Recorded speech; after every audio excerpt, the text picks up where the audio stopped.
Big government is dying, and more next on The Michael Newman Show.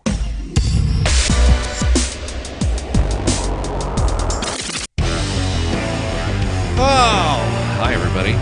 Michael Newman Show. Glad that you could be a part of it. Aren't you glad that you could be a part of it? I'm sure you're glad you could be a part of it. Lots of stuff to talk about today. Let's go over the important stuff first. My website, MichaelNewmanProductions.com. That's how you get a hold of me. That's how you find out what we do here, and that's how you can get all the links to the stories we talk about right there at the website. You can contact me on the website, or just check out my Twitter. You can follow the Twitter that tells you when all the new material is coming out. New Maniac 1 is my Twitter handle, and of course, please support the show. Patreon.com/MNP. That is my Patreon account. Plus, you can get to it simply by going to my website, MichaelNewmanProductions.com. All right, my friends. It's been a rough beginning of the week. Hey, it's hump day. It's hump day, my friends. Wednesday, get over the hump. It's hump day. Weekend just around the corner. That means things are turning brighter. Things are getting better. And I figured we'd, everything is about Las Vegas and what happened in Las Vegas, which is a huge story, and it's very important to talk about. But there are some other things to talk about as well, and some things that sound bad and are bad, but I'm going to try to put a positive spin on it. That's right. Put a little positive spin on something that ain't that great. Now, one of the stories that was happening previous to the Las Vegas shooting was Spain, right? And the independence vote here. Catalonia will move on Monday, I believe that's Monday of next week, to declare independence from Spain. The president there earlier told the BBC that his government would ask the region's parliament to declare independence after tallying all the votes from last weekend's referendum, which Madrid said, Spain's government said, was illegal. You can't do that. That's illegal. Spain's king, Felipe the Sixth, is that what it is? Sixth, accused secessionists leaders on Tuesday, that was yesterday, of shattering democratic principles. Shattering democratic principles. The secessionists, the people that wanted to have a vote and got beaten up for it, were the ones that were shattering democratic principles. And dividing society as tens of thousands protested against a violent police crackdown on Sunday's vote. So I didn't know a whole lot about this whole thing until the violence hit the news. And I was wondering why secession was important to these people. And I started looking around on the internet. And, of course, there's a lot of reasons. People like to stuff a bunch of reasons in there. There's historical reasons, territorial reasons, linguistic reasons, cultural reasons. But I think in this case, it comes down to the most important reasons, and those are economic reasons. They have a tax deficit there with respect to the Spanish state of around 8% of its GDP, which in 2010 amounted to 16 billion, euro. That's a euro. Of Catalonia's taxes that were paid to Madrid. Okay, $16 billion paid to Madrid and not reinvested into their area. This makes Catalonia the most highly taxed region in Europe, and its schools, health services, roads, and infrastructure are suffering in comparison to supposedly poorer regions in Spain. So they've got a lot of money there, and they get taxed commensurate with their money because of the socialistic systems of big government that say, you pay us, and then we'll decide who gets the money. It's not really yours in the first place. And this area is paying in a lot in taxes, and they're not getting the roads. They're not getting the schools. They're not getting the health services, and they're suffering for it, even though they're working very hard and making a good living, which doesn't sound right to me. It probably shouldn't sound right to you either. And that's, I think, at this point, the main reason why they're breaking apart. Now, not to say the other reasons aren't important, the historical, territorial, linguistic, cultural reasons, and you can go into those in your own research. But at the end of the day, in a piece from the Telegraph, it says, secession would therefore cost Spain almost 20% of its economic output and trigger a row about how to carve up the sovereign's $836 billion euro debt. 20% of its economic output. 20%. I was wondering why. Of course, Madrid said the vote was illegal, and then they sent the police in to beat the hell out of people. I was wondering why they would go that far. I mean, my point earlier was, okay, you declared the vote illegal, they have a vote, you disavow the vote and move on. You don't have to send the cops in and beat the hell out of people. But that's what they did, and that answers the question as to why 20% of its economic output, that's a lot of money, and people don't want to give up their cash. From a Yahoo story, even more people around the world and around Europe are looking to break apart. Scotland wants to break away from Britain. Flanders in Belgium. Ed's got a country. It's good for him. It's good for him. Is it?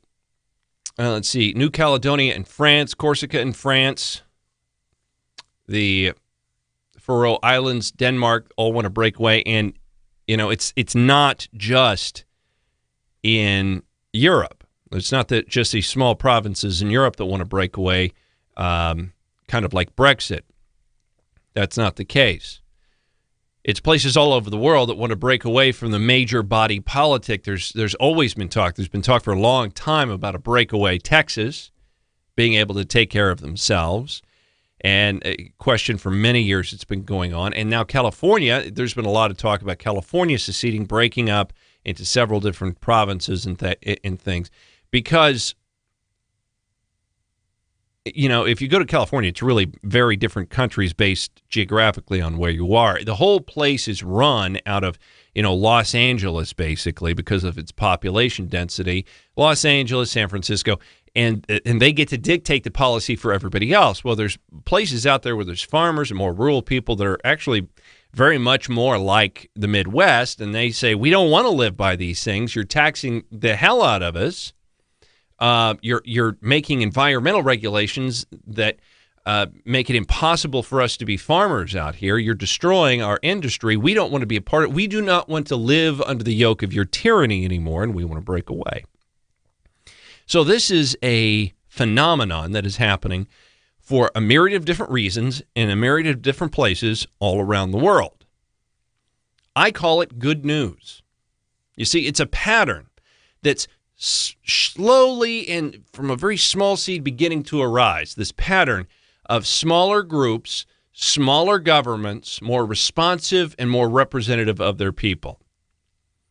People are recognizing in their own communities that these big federal governments, these huge entities, number one, don't care about you. Number two, are living off of you and using the power of the gun to do it, and they no longer want to be part of it.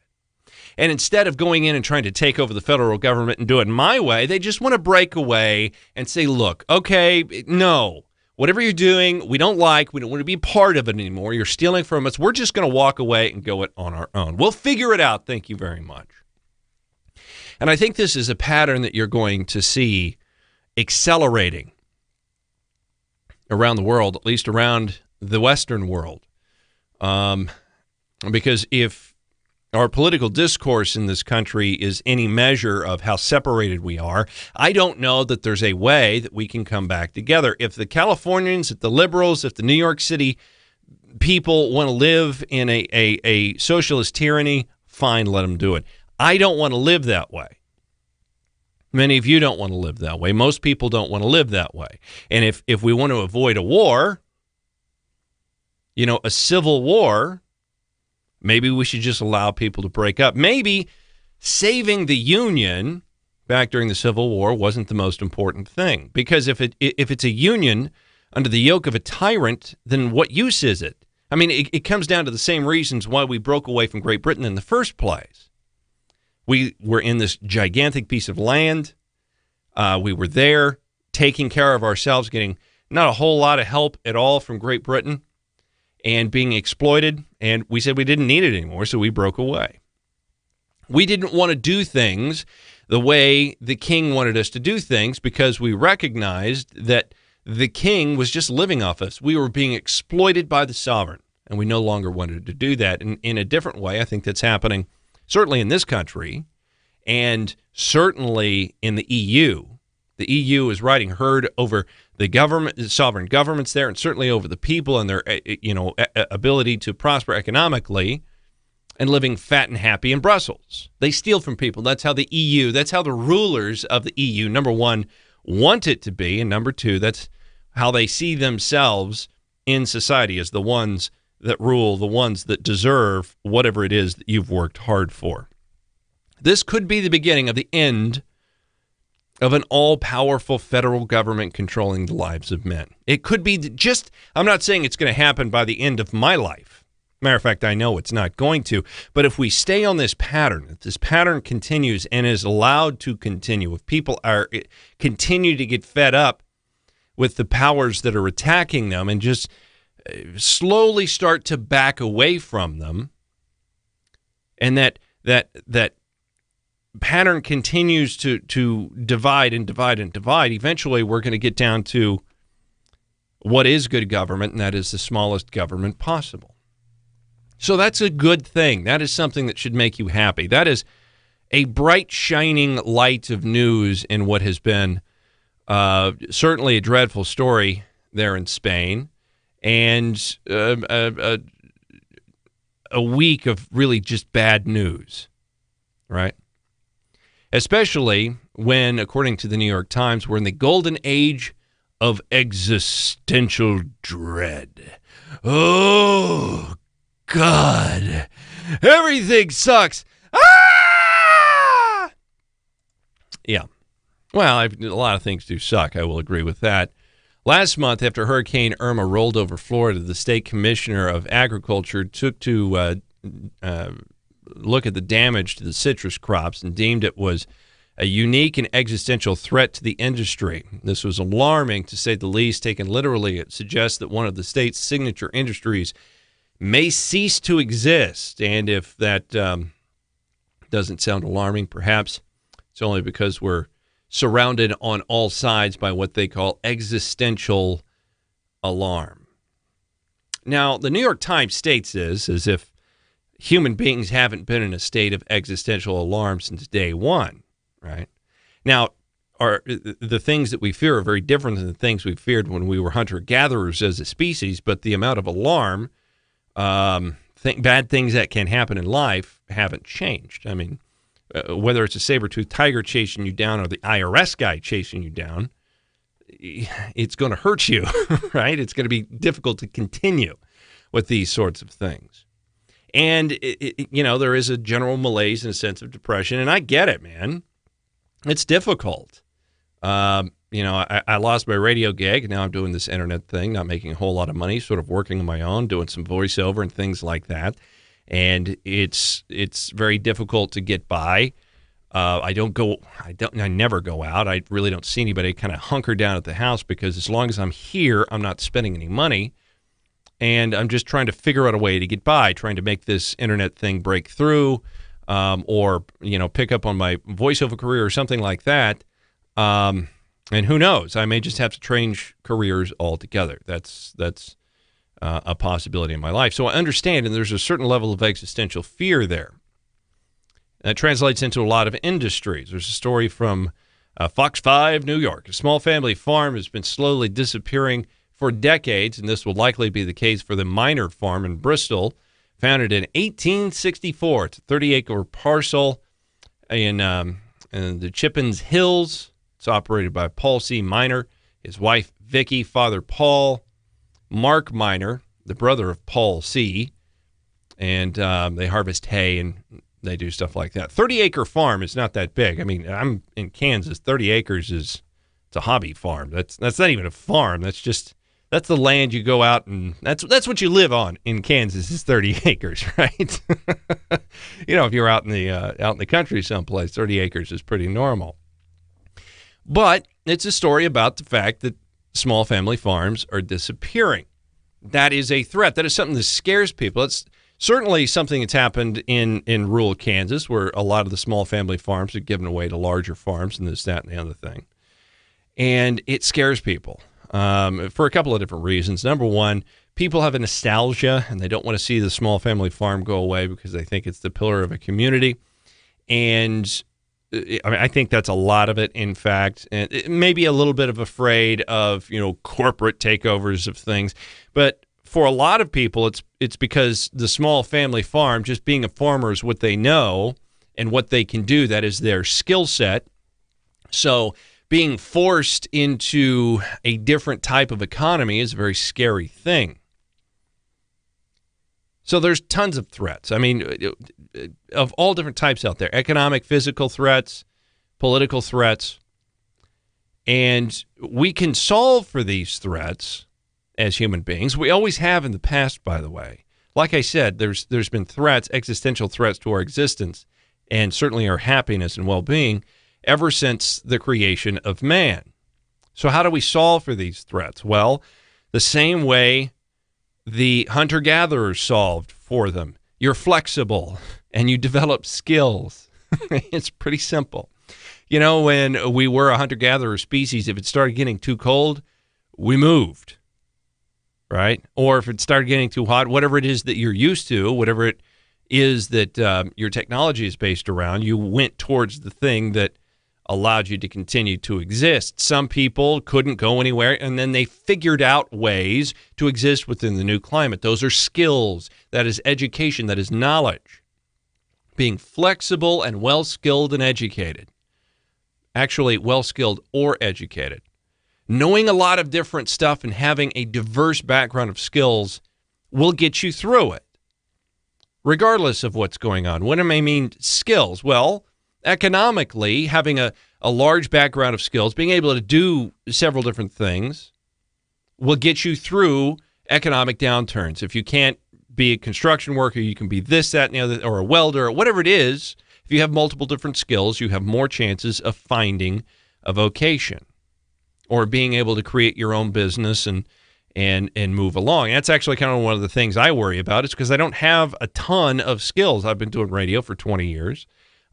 Pretty much it's all that I've done. I've done some sales. I'm pretty decent at that. I've worked at a restaurant for a while, and that just long enough to realize I don't want to work in the restaurant industry. So there's that. But I don't have a lot of skills other than these skills. I mean, I have some computer skills and things like that, but it's not like I could walk out and be a pilot, right? That's not going to happen. But imagine if you got out of high school and you decided, or maybe you started in high school, you decided, you know what? When I get out of high school, or while I'm in high school, I'm going to learn and do everything that I possibly can at this age. I'm going to start taking lessons to be a pilot. I'm going to get my certification and be a pilot. I'm going to learn how to weld. I'm going to get a certification in that. I'm going to have 4 or 5 different things. Then I'll go to college and pursue a specific vocation that I want to do. And in that way, if my career fails or there's a downturn, I can always take to the friendly skies and get a job that way. So having multiple skills will get you through an economic downturn. Physical threats. Being flexible and skilled and educated in physical threats can also protect your life. We talked about it the other day when this Las Vegas attack happened. Situational awareness, personal safety, learning how to use a gun, knowing where you're at, knowing how to get out of where you're at, having some first aid experience. Those sorts of things. Having a discussion, maybe going to a class of a security class, being like, we know bad things can happen. Let's prepare for it just in your personal life. The police do it. Police do it with schools, don't they? They have drills for if there's a shooter in the school. So we have some sort of idea, some sort of basis to create a reaction from. And if you were to spend a little time in your life getting educated on these things, building up some muscle memory, and having a toolbox of things that you can do, a toolbox of reactions that you can take or actions that you can take in one of these scenarios. Not only is it going to make you feel much better about your life, you'll be more confident and happier wherever you go, it could potentially save your life and the life of others. So economically, physically, we can mitigate those threats through being flexible, skilled, and well-educated. Now, political threats are a little bit different because you've potentially got another group of people that are maybe less flexible, but certainly are skilled and educated and willing to do whatever it is politically that is necessary to take you out. That is a war. Political threats are a war, and we have to make the decision whether winning that war face-to-face is the most important thing, or drawing back, call it a tactical retreat, and trying to create your own body politic someplace else where you don't have to go to war. So, in all these things put together, I think if you concentrated on it a little bit on a daily basis, you get educated, you come up with some skills, you figure out what your physical threat threshold is, I think you'd be a much happier person. So we can mitigate those threats. Unfortunately, for a lot of people, though, they never get trained that stuff. I mean, life is very, very easy out there. There's a bunch of helicopter parents out there that never force their kid to work through a difficult situation. And then when they get into college, colleges today are no better, allowing students to specialize in irrelevant fields that provide no skills that are marketable to the workplace at all, making it increasingly difficult to get a job. I mean, you can go to school and spend all this money for 4, 8 years, whatever it is, and realize once you've got a $200,000 debt on your hands that none of what they taught you is worthwhile in actual life. I think that happens to an awful lot of people. And then all while that's happening, while you're in this institution of matriculation, sounds dirty, you're being treated as a child. You're never being forced to grow up. And what that does is make you dependent on others, which is essentially what they want to do, to keep you as a serf, to keep you as a slave, keep you dependent on others. So college, I don't think, is necessarily the answer. I think you have to rely on yourself. Maybe college is the place to go for your vocation, whether you want to be a doctor or veterinarian or something like that that requires a tremendous amount of specific scientific learning. I think colleges are great for sciences, but anything other than that, it's probably not going to help you in life. So just be prepared is all I'm saying. I'm just saying it's nothing is as long as you know that there's a way out, and you start training yourself on figuring out what that way out is, and you do that early in life, then later on when things go badly, I'm not saying it's going to be easy, but it will be possible for you to get through them. Now, back to the daily news. It's real quick here. A video was released from the Las Vegas shooter's hotel room. More details have come out about the shooting. A new video shows the aftermath of Stephen Paddock's room in the Mandalay Bay. It's not very long. It's a very small video here. And it just kind of shows police tape. Oh, look, a gun in the background. Scary, scary, scary stuff. And I've heard this quite a lot of late. People asking the question, well, why haven't we called this terrorism? The president hasn't really called it terrorism. No one's really calling it terrorism. And I have an answer for you because it's not.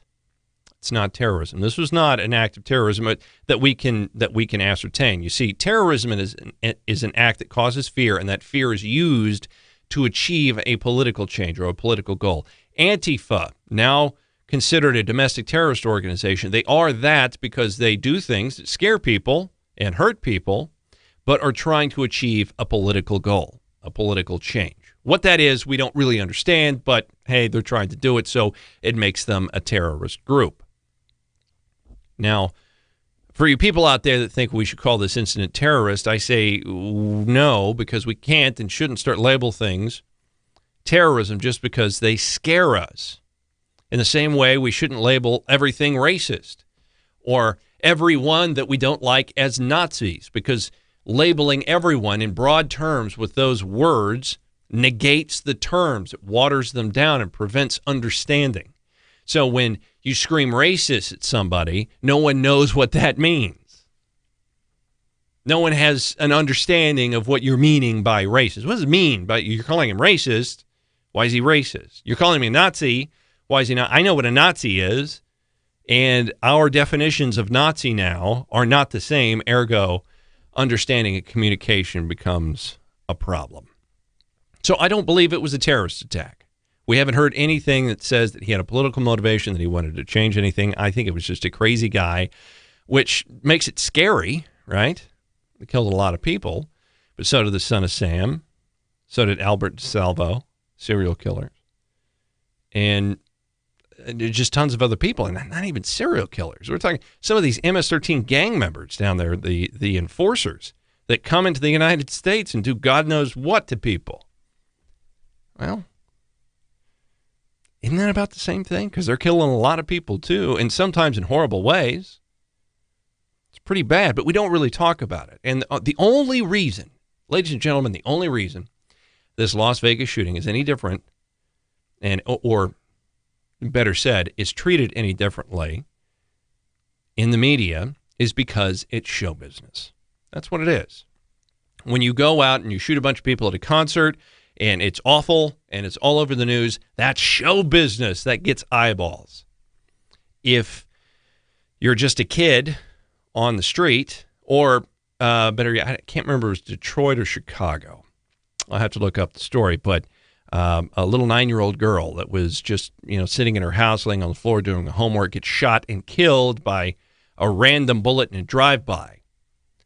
It was a pretty big story at the time, but almost regionally, and we've forgotten completely about that. Was that story not as tragic as this Las Vegas shooter? It's a child. The reaction to those stories is far more tragic. And I'll tell you this right now, from my perspective, a little baby Charlie there in Great Britain, who was systematically murdered by the government, is far more tragic of a story and far more frightening of a story than anything that could have happened in Las Vegas. What do I mean by that? Well, the government came in and told the parents who had the means and the ability to save or try to save their son's life, and the government came in and said no.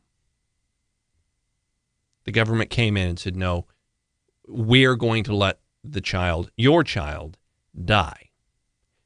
You do not have agency, you do not have power, and you do not have authority in your own life over your own child.